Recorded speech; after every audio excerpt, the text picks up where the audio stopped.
Olá, pessoal. Aqui é o professor Fábio Araújo.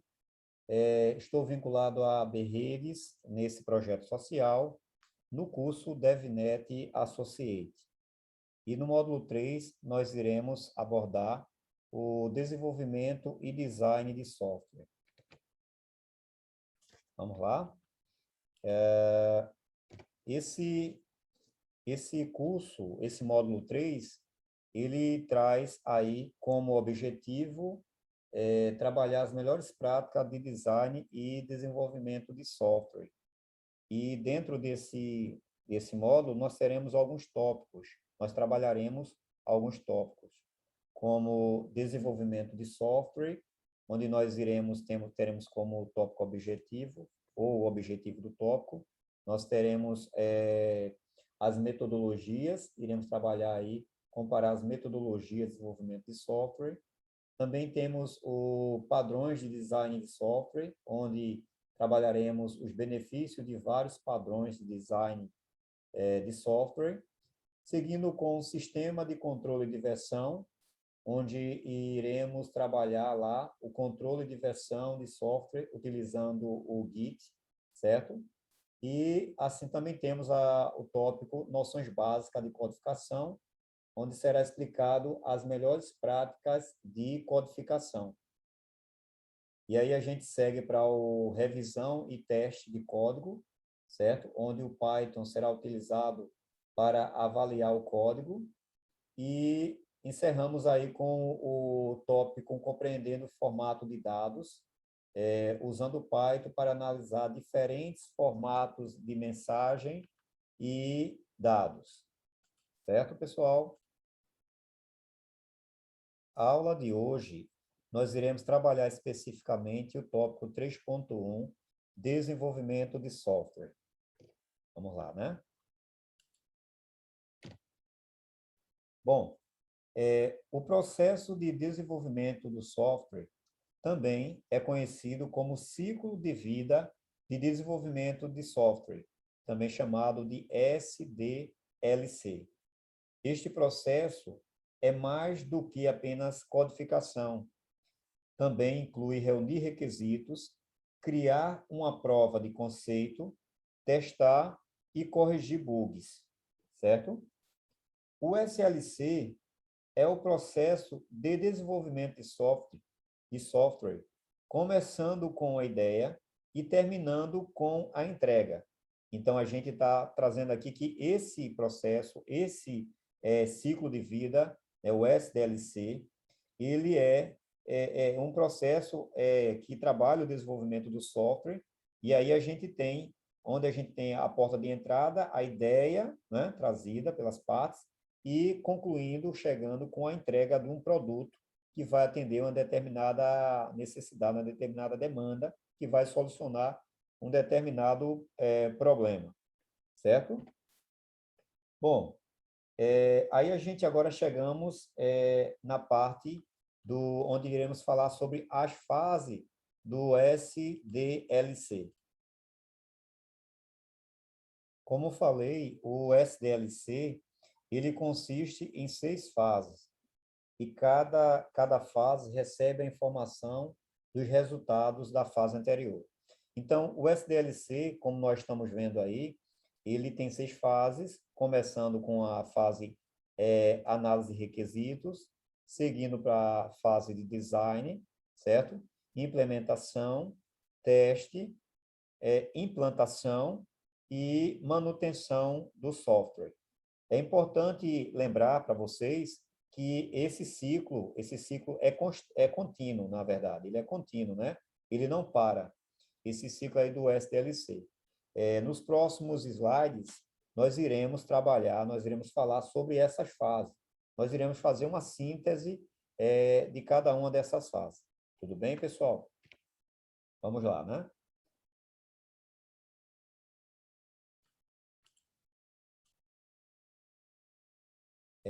Fase análise de requisito, ou requisito de análise, tá? Envolve explorar a situação atual das partes interessadas, necessidades e restrições, infraestrutura atual e assim por diante. além de determinar o problema a ser resolvido pelo software. Tá? Então, esse é digamos que é o foco aí dessa fase inicial, a fase análise de requisitos. Depois de reunir os requisitos, a equipe analisa os resultados para determinar alguns pontos. Tá? Aí são esses pontos. É possível desenvolver o software de acordo com esses requisitos, né? E isso pode ser feito dentro do orçamento. Então, na verdade, é um momento onde é apurado as informações, e aí é feita as análises, e aí é iniciado uma trajetória, né? Como o software será testado? Quando e como o software será entregue? Bom, na conclusão dessa fase, o método clássico em cascata sugere a criação de um documento de especificação de software, chamado o SRS, tá? Que declara os requisitos e o escopo do software e confirma isso meticulosamente com as partes interessadas. Pessoal, é importante destacar aqui que a parte de metodologia nós iremos abordar mais à frente, tá? E aí ele traz, a princípio, já um destaque nessa metodologia em cascata, que é um ponto que aborda que você tem que seguir sequencialmente essas fases, ou seja, a fase à frente não pode iniciar antes que a fase anterior, né, seja concluída, certo? Mas isso a gente vai ver um pouco mais à frente quando começarmos a falar em metodologia de software. Tudo bem? Bom, agora vamos adiante, né? Vamos passar para a próxima fase, que é a fase de design. Então, a gente concluiu a fase de análise de requisito, segue para a fase de design. Durante a fase de design, os arquitetos e desenvolvedores de software projetam o programa com base no SRS fornecido. Lembram que tem um documento que é gerado lá na fase de análise de requisitos, chamado SRS. Então, esse documento ele é recebido na fase de design, certo? E aí, no final desta fase, a equipe cria documentos de design de alto nível, o HLD, e design de baixo nível, o LLD. Bom, falando um pouquinho assim sobre o significado deles, o HLD descreve a arquitetura geral, os componentes e os seus relacionamentos, e pode oferecer detalhes adicionais. Enquanto o LLD, com base no documento HLD, descreve com muito mais detalhes a arquitetura dos componentes individuais, os protocolos usados para se comunicar entre eles, né? E enumera as classes necessárias e outros aspectos do projeto. Então, dando aí falando um pouco sobre esses dois pontos aí na fase de design. Certo, pessoal? Concluindo a fase de design, nós seguimos para a fase de implementação. A fase de implementação, classicamente, leva o HLD e o LLD da fase de design como entrada, ou seja, ele pega esses documentos lá que a gente vimos lá na fase de design e ele toma isso aí como entrada na fase de implementação, certo? Também, essa fase também é chamada de fase de codificação ou desenvolvimento. Durante esta fase, são construídos todos os componentes e módulos, tá? Esta é a fase mais longa do ciclo de vida, né? Pois nela é onde são construídos os componentes e os módulos. É, como ele diz, a fase de codificação. No final dessa etapa, no final dessa fase, o código funcional, que implementa todos os requisitos do cliente, está pronto para ser testado, certo? Ele está pronto para ir para outra fase sequencial, dentro do ciclo de vida de software do SDLC, ele vai para a fase de teste, que nós iremos falar agora, tudo bem? Fase de teste. Nessa fase, o código é instalado no ambiente de teste. onde ocorre, né, o teste funcional, teste de integração, teste de desempenho e o teste de segurança. O teste continua até que todos os códigos estejam livres de bugs e passem em todas as etapas, em todos os testes, em todas as fases, né? No final desta fase, um software funcional de alta qualidade, livre de erros, está pronto para a produção. Então, aí a gente temos a fase de teste que vai pegar lá, né, o código que vem lá da fase de implementação, e aí esse código ele vai passar por vários testes, conforme a gente já mencionamos aqui. Tá? E no final dessa fase, aí a gente tem um software funcional de alta qualidade, livre de erros, que estará pronto para ser implementado, utilizado, implantado na produção.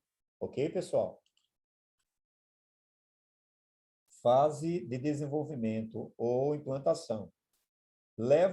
Essa fase leva o software da fase de teste, né, como entrada, ou seja, o software sai da fase de teste, ele já está pronto, né, é um software funcional, livre de erros, e aí ele vem para a fase de desenvolvimento, a fase de implantação, ok?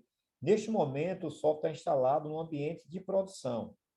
Se não houver problemas de implantação, o gerente de produtos trabalhará com os arquitetos, engenheiros qualificados para decidir se o software está pronto para ser lançado.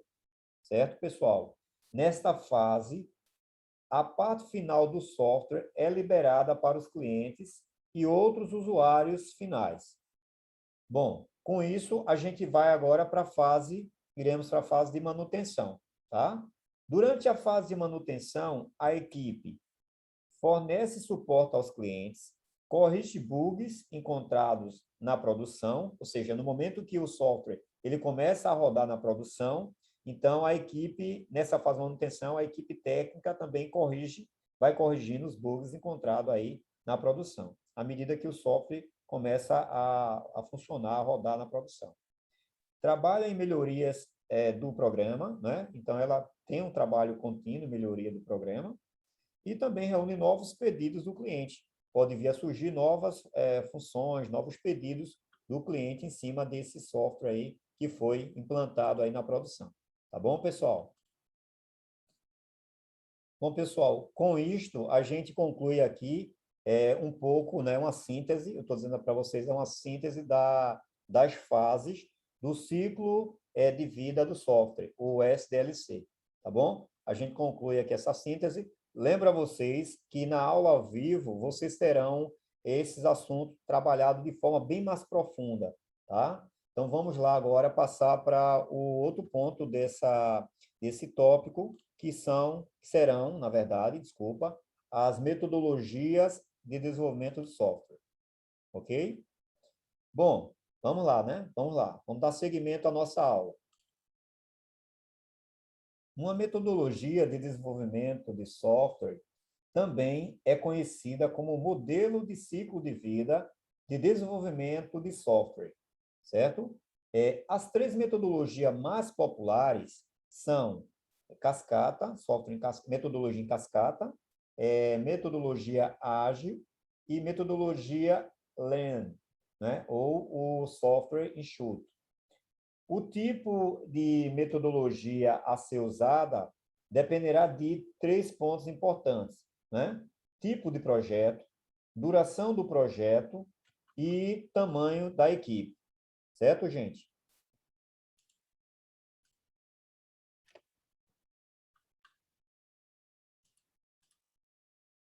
Desenvolvimento de software em cascata. Então, esse é a primeira metodologia que nós iremos falar aqui, tá? Fazer uma síntese dela. É o modelo tradicional de desenvolvimento de software e ainda é praticado até hoje. O modelo em cascata é quase idêntico ao ciclo de vida de desenvolvimento de software, pois cada fase depende dos resultados da fase anterior. Então, essa metodologia ela é parecida com ali o ciclo de vida do desenvolvimento do software, o que nós trabalhamos ali, aquelas 6 fases, né? Então, a metodologia em cascata também tem essa lógica. Ele tem que seguir fase por fase. Tá bom, pessoal? O modelo original consiste em 7 fases. Então, aí, um pouco as fases desse modelo, né, que é requisito de sistema, requisito de software, análise, desenvolvimento, desenho do programa, desculpem, codificação, tem a fase de teste e operação. Ok? Vamos lá, né? Vamos seguir. Bom, agora nós iremos falar sobre a metodologia de desenvolvimento ágil, tá? Essa metodologia, ela é flexível e focada no cliente.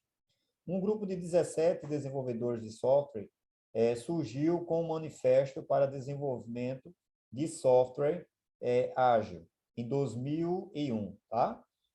De acordo com o manifesto ágil, os valores do ágil são, aí a gente vai falar um pouquinho aí dos valores desse manifesto, dessa outra metodologia de desenvolvimento de software. Então, os valores são, vamos lá, indivíduos e interações sobre o processo e ferramentas, software que trabalha sobre uma documentação completa, desculpem, pessoal, colaboração do cliente na negociação do contrato e respondendo à mudança seguindo um plano, certo? Bom, o Manifesto Ágil lista também 12 princípios diferentes que estão aí descritos nessa tabelinha. Eu reforço para vocês que a aula ao vivo vocês irão trabalhar mais a fundo esses pontos, tá? Aqui a gente vai apresentar nessa aula invertida uma síntese daquilo que vocês estarão vendo de forma mais aprofundada na aula ao vivo, tá bom, gente? Agora iremos falar sobre os métodos ágeis mais populares, tá? Então vamos começar aqui pelo Agile Scrum, tá? Concentra-se em equipes pequenas e auto-organizadas que se reúnem diariamente por curtos períodos e trabalham em sprints interativos, tá? Então, esses são os métodos ágeis mais populares. Aí a gente tem o Agile Scrum, tá? Que traz essa definição para a gente, tudo bem? A metodologia, o método Learning, enfatiza a eliminação do esforço desperdiçado, né, no planejamento e execução e na redução da carga cognitiva do programador, né? Então, reduz o desperdício, foca na eliminação do desperdício, o planejamento, né, e execução, no planejamento e execução e na redução da carga cognitiva do programador. Então, esse é o ponto trazido aí por esse método.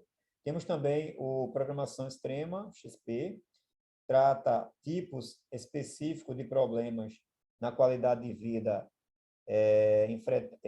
enfrentados pela equipe de desenvolvimento de software. Então, aí ele foca mais um pouco na qualidade de vida dos desenvolvedores, certo? Temos também o desenvolvimento orientado a recursos, o FDD. Este prescreve que o desenvolvimento de software deve prosseguir em termos de um modelo geral dividido, planejado, projetado e construído recurso por recurso. Certo, gente? Bom, pessoal, seguindo aí com métodos ágil, né? Aí agora a gente vai falar sobre sprints. O que vem a ser sprint, né? É um período específico de tempo, geralmente entre 2 a 4 semanas, ou seja, esse período curto não passa de 4 semanas, certo? Durante o qual cada equipe assume tantas tarefas. Essas tarefas também são conhecidas como história de usuários. Então, cada equipe assume tantas tarefas quanto achar que pode realizar. Quando o sprint termina, ou seja, quando esse período de tempo onde a equipe está desenvolvendo alguma tarefa, alguma história de usuário conclui, termina, o software deve estar funcionando e pode ser entregue. A duração da sprint é determinada antes do início do processo e raramente deve ser alterada. Então, veja bem, a gente está falando que o sprint é um período de tempo, tá? Entre 2 a 4 semanas, que uma equipe que a equipe assume uma determinada tarefa ou várias tarefas, certo? Esse tempo ele tem que ser definido antes de iniciar essa execução e ele não pode ser alterado, tá? Ou, na verdade, a observação que seria, ele raramente é alterado, ou seja, segue aquilo que foi planejado. Ok, pessoal? Bom, seguindo, vamos lá. Backlog. O backlog consiste em todos os recursos do software em uma lista priorizada. Então, todos os recursos do software, mas aí a gente tem uma lista de prioridade, priorização. Ok, pessoal? Bom, vamos seguir agora para a história de usuários. O que seria isso aí? O que nós podemos sintetizar, o que nós podemos falar sobre esse ponto? É uma declaração simples do que um usuário ou função precisa e por quê, certo? Cada história de usuário deve ser pequena o suficiente para que uma única equipe possa concluí-la em um único sprint. Ok, pessoal? Bom, vamos falar agora sobre o time Scrum, certo? As equipes Scrum são multifuncionais, colaborativas, autodeterminadas, certo? Na verdade, desculpa, autogerenciadas e autocapacitadas. Aí alguns pontos importantes aí do time Scrum. As equipes Scrum não devem ser maiores que 10 indivíduos, então a equipe tem que ter até 10, né? Não pode ser mais que 10. O Scrum Master deve ter uma reunião stand-up diária com a equipe, em um horário fixo, todos os dias, tá? Por não mais do que 15 minutos. Então, eles têm esse encontro todos os dias, naquele mesmo horário, e essa reunião não deve passar de 15 minutos. O objetivo é revisar, né?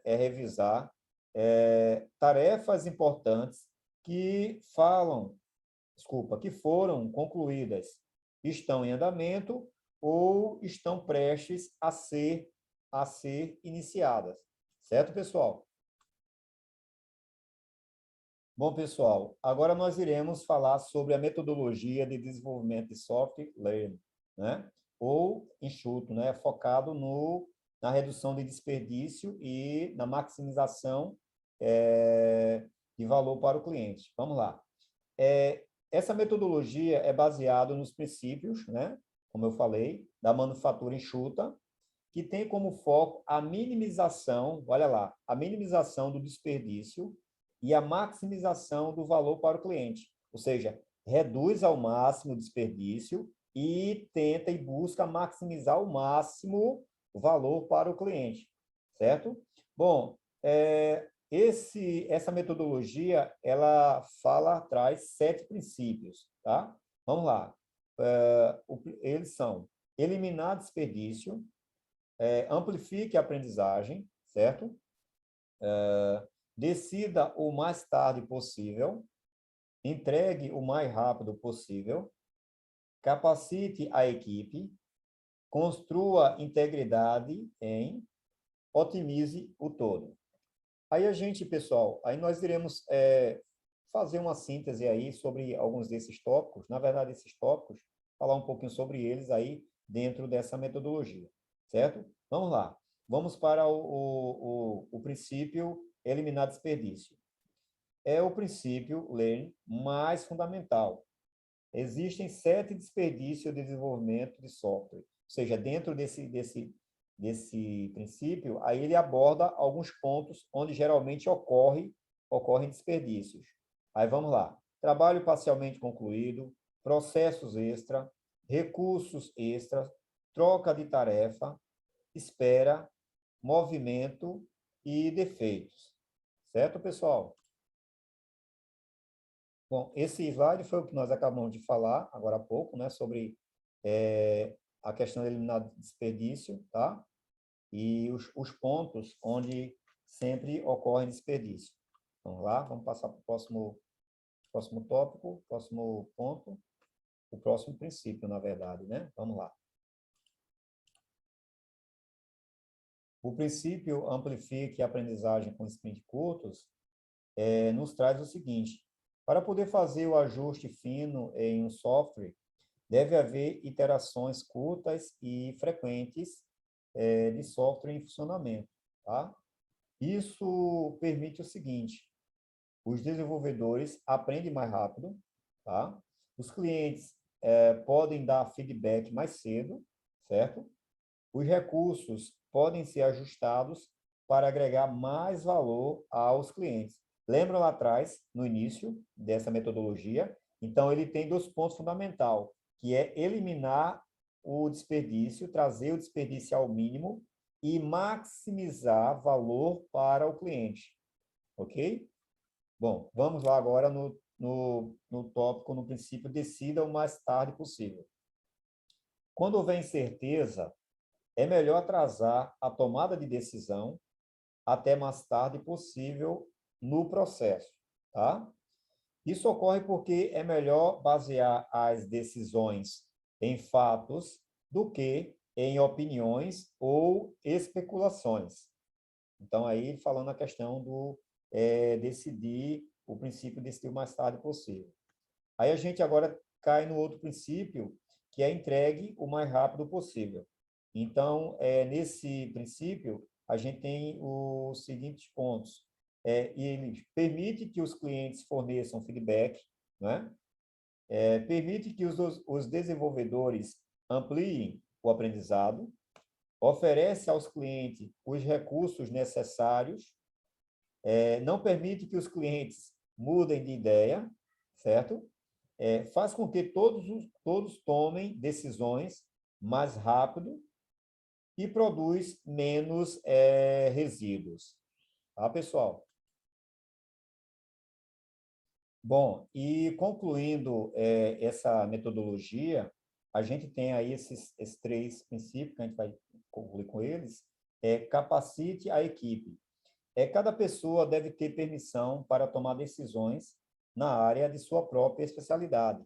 Então, focando aí que as pessoas possam tomar decisões com base na sua especialização, tá? Temos o ponto construir integridade em... Então, integridade para software é quando o software atende às necessidades do cliente, bem como mantém a utilidade também para o cliente. E concluímos aí com o otimize o todo. O software deve ser construído de forma coesa, né? Tem que ser, né? Tem que ser construído de forma coesa, né? Software enxuto. O valor do software será prejudicado se cada especialista se concentrar apenas em seu conhecimento e não considerar as ramificações de suas decisões no restante do software, certo? Então, gente, com isso a gente conclui aí essa metodologia, ok? Bom, no final desse tópico 3.1, vocês encontrarão um laboratório, certo? Eu reforço para vocês que vai ser desenvolvido a fundo esse assunto na aula ao vivo. Vocês terão um encontro ao vivo e aí vai ser trabalhado a fundo todos os pontos que sintetizei aqui nessa aula invertida. E também vocês terão a oportunidade de desenvolver aí as habilidades práticas de vocês por meio dos laboratórios. E este tópico 3.1, desenvolvimento de software, ele traz aí um laboratório que vocês estarão desenvolvendo. Tá bom, pessoal? Espero que vocês tenham gostado da aula. Um abraço para vocês e até a próxima. Até a próxima aula.